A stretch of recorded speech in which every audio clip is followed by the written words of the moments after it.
Okay, this video is a comparison of plant and animal foods, or really answering the question, what is the difference between plant and animal foods? First of all, plants basically contain all the good stuff. Plants contain dietary fiber. Dietary fiber protects you from leaky gut. It also is used, the good bacteria convert it into short chain fatty acids, especially butyrate, which is used to maintain the tight junctions on the intestinal lining, the epithelium of the gut, the enteric tract. So it prevents leaky gut. It keeps normal gut permeability. It also prevents blood-brain barrier increased permeability, so it prevents leaky brain. The same butyrates go through the blood, travel to the brain endothelium, and they maintain its tight junctions. Potassium is a vasodilator. Magnesium is a vasodilator. The nitrates are the precursors of nitric oxide. We talked about this pathway before. The back of the tongue bacteria convert it to nitrites, and in the stomach to nitric oxide, goes into the blood, systemic vasodilation. When you walk out in the sun, the reason you feel good right away is because the sun releases nitric oxide precursors from the subcutaneous tissues. Okay, so anyways, plants are what it's all about for opening up blood vessels, and what every organ in your body functions better when it has good blood flow. Plants are the key to good blood flow. That's why the best diet for reversal of coronary artery disease, atherosclerosis, is a low-fat vegan diet, okay? That's important to realize. Another thing is people say, well, what about nitrates? I heard nitrates were bad. I heard nitrates, in meat, processed meat, salami, bacon, and all this stuff increase the risk of cancer. That is true, but it's for a different reason.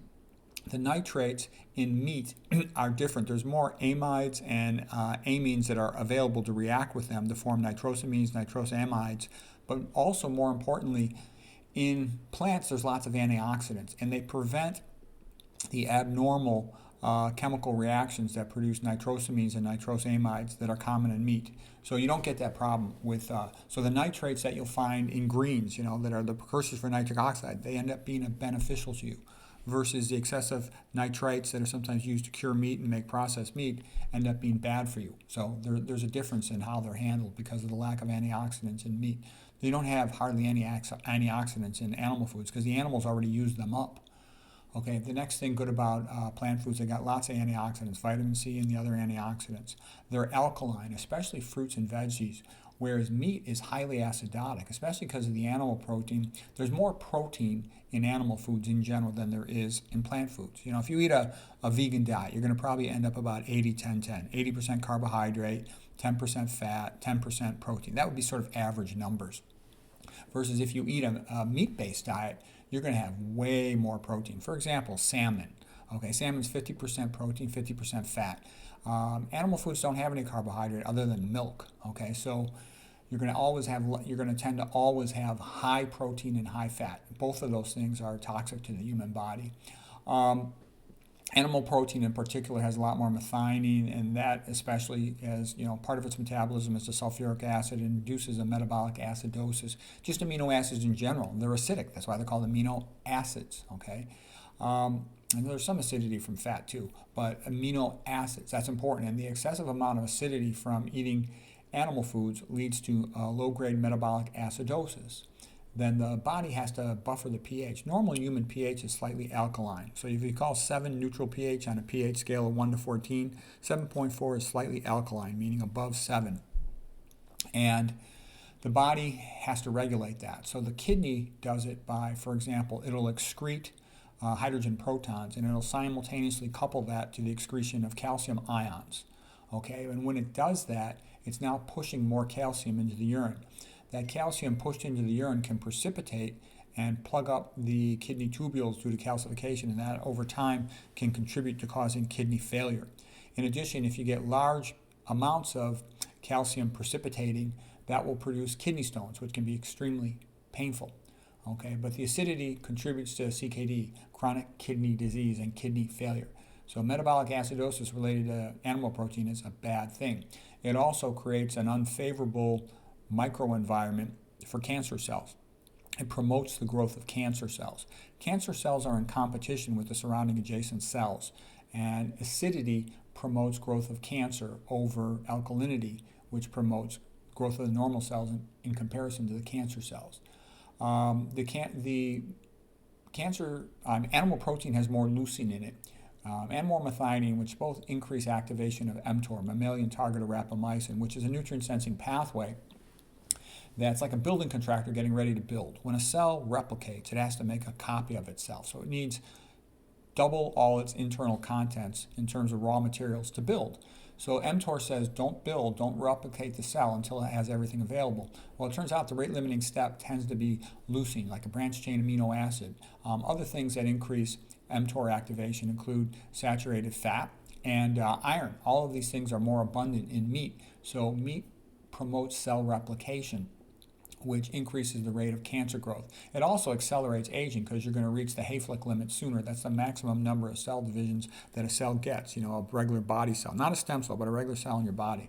So you call that a somatic, non-germ cell, not part of your gonads, okay? Or other stem cells. So anyways, the point is it accelerates aging by accelerating, mTOR activation. High saturated fat in meat, it's obesogenic. The more higher percentage of calories you eat from fat, the fatter you get.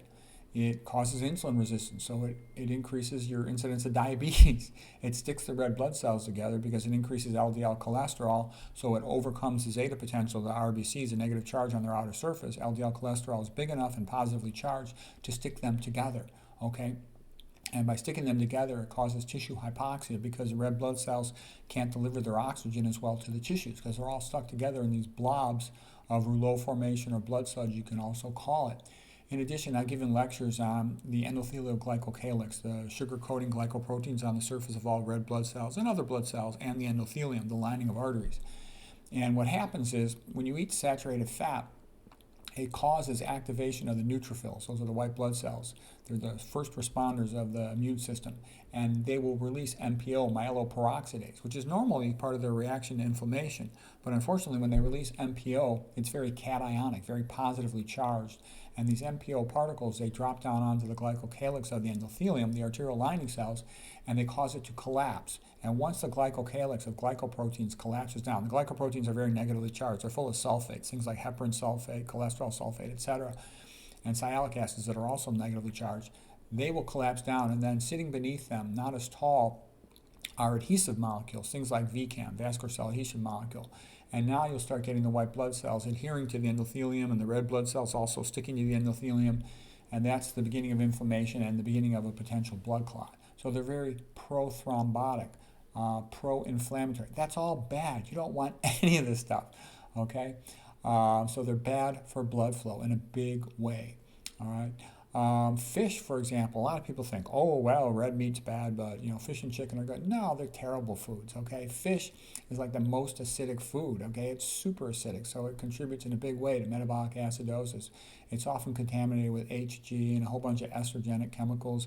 The oceans basically are a sewer. That's how they're used by the modern world. And fish foods and stuff from the ocean is very routinely contaminated with this and many other chemicals that are bad, PCBs, etc.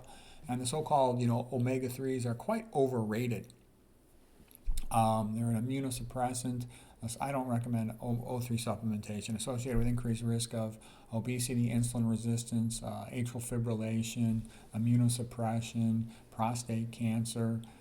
In animal studies, metastatic cancer, I think they're like one of the most overrated things, and people are overdosing on them, especially the long-chain ones. You get enough omega-3s from your low-fat animal foods. Dr. McDougall has confirmed that, and other work has confirmed that, and Brian Peskin's works confirm that.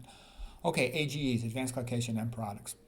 And you especially find these in high-fat, high-protein foods, which is typical of animal foods. But there are also high AGEs in nuts. I think nuts are one of the overrated plant foods.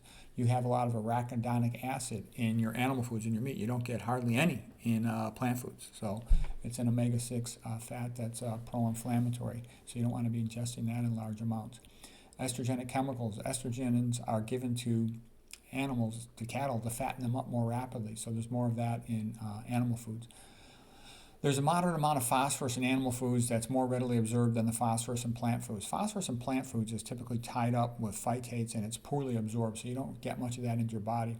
In particular, in animal foods, for example, in chicken, they add a lot of phosphorus because it helps reduce what's called purge, the seeping of fluid, when you're trying to work with animal foods to cook them, and it's kind of disgusting.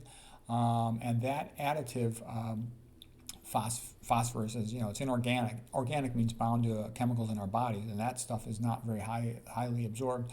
But the inorganic stuff, it is absorbed highly. And You also see this, of course, in very high amounts in processed food are bad, but we're talking about meat. So anyways, the purge, though, these additives added in chicken are very highly absorbed, so you get a lot of phosphates. They have a nephrotoxic effect, bad for the kidneys. You don't want that. The heme iron from animal foods is highly absorbed, very high percentage absorbed. It's in the ballpark of 5 times more absorbed than the iron from animal foods. So, you could have the same amount of quantity in iron in spinach as you do in meat, but the meat iron will be much higher absorbed because of the heme iron aspect of it, bound to the heme. And it's pro-oxidant. You don't want to be iron overloaded. The average man is iron overloaded in the Western world in his 20s. Women don't become iron overloaded after postmenopausal because they're able to keep their iron levels down from menstruation. Animal foods have higher sodium, often because the sodium is used as a preservative and it's used as a flavorant. You can just eat a fruit off the table and it tastes great, okay? But animal foods, they're kind of disgusting unless you cook them and you fry them, you do all, or you put salt on them or other steak sauce or something. They're kind of inherently disgusting. If you are walking down a path in the forest and you see a carcass on the ground, flies buzzing around it, it's disgusting. You don't want to get down on your knees and take a bite out of it. You couldn't anyways if you tried. Your teeth are flat. They're made for grinding plants, not for biting out of a carcass of an animal. On the other hand, if you're walking through a room and there's fruits on the table, you want to eat them. They taste good. You're made for that. Let's see, what else? Animal foods are often fried. Fried hamburgers, fried fish, and that's often fried on nonstick cookware, POFAs, with F- related compounds in them that are bad for your health. Animal foods like beef can cause xenosylitis, meaning that they have sialic acids with new 5-GC instead of new 5-AC. The whole point is that they're similar enough that the gut absorbs them and adds them onto our own bodily proteins, for example, glycoproteins. They're kind of like, sialic acids are like the identity card of a cell on its outer surface. And what I'm basically saying here is that human cells will incorporate the animal-related new 5-GC, but then the immune system, so the absorption cells aren't smart enough to recognize that it's a foreign chemical, but the immune system is smart enough. It reads these things by Braille, feels the outer surface glycoproteins, and it'll cause inflammation. That's called xenosylitis, okay? Okay, viruses are present in meat, but they can be related to humans, like bovine leukemia virus. Plant stuff. Nobody gets plant diseases, okay? Nobody gets Dutch elm disease. That doesn't occur in humans. So you don't get these viruses that can spread from an animal food to a human. Okay, you get a lot of bioaccumulated herbicides and pesticides from eating animal foods. For example, at a CAFO, Concentrated Animal Feeding Organization, they'll feed them GMO corn that's all going to be sprayed with atrazine, okay? So then you get these bioaccumulated levels of atrazine. You don't want that. That's not only is it feminizing, it also is a mitochondrial inhibitor. Okay, that's really bad. And soy is routinely sprayed with glyphosate. Typically, cheap processed foods are made with these things, but soy is sprayed with glyphosate. And that's glycine phosphate, and that's a toxic substance. I've given entire lectures on that. The big famous lady on that is Stephanie, Sen, if you know her. Anyways, they also are related to increased production of heterocyclic amines that are toxic to the body, that increase the risk of breast and prostate cancer. We talked about meat leading to the production of increased nitrosamines and nitrosamides. You'll also produce in the gut, because meat changes the gut flora. The lack of dietary fiber and the increase in the amount of protein causes a change in the gut flora, the bacteria in the colon. And you get increased amounts of tyrosine, for example, converted to something called P-cressyl sulfate. You get increased amounts of tryptophan converted to indoxyl sulfate, and these are both toxic to the kidney. So what I'm trying to say is bad secondary processes are activated by eating more meat. Meat's got more carnitine in it, and that ends up being converted to trimethylamine oxide, which is very pro-atherogenic. It's also toxic to the kidneys. Whereas so basically, other than the advantage of meat having more B12, which is easy to obtain, that's the only pill you're going to need to take if you're a vegan. That's the only one I take, for example. I take methylcobalamin, the one with the fewest ingredients, and no stevia in it. Stevia is contributes to infertility. You don't want that. Anyways, all the good stuff's in meat. All the vasodilators, the stuff you need to run your ion pumps in your cells. Average person eats way too much sodium and not enough magnesium. So these are what everybody's deficient in. Most common deficiencies, nutrient deficiencies in the Western world are fiber, potassium, magnesium, okay? Because those all come from plant foods, all right? I talked about how the alkalinity protects you from kidney failure and lowers your risk of cancer.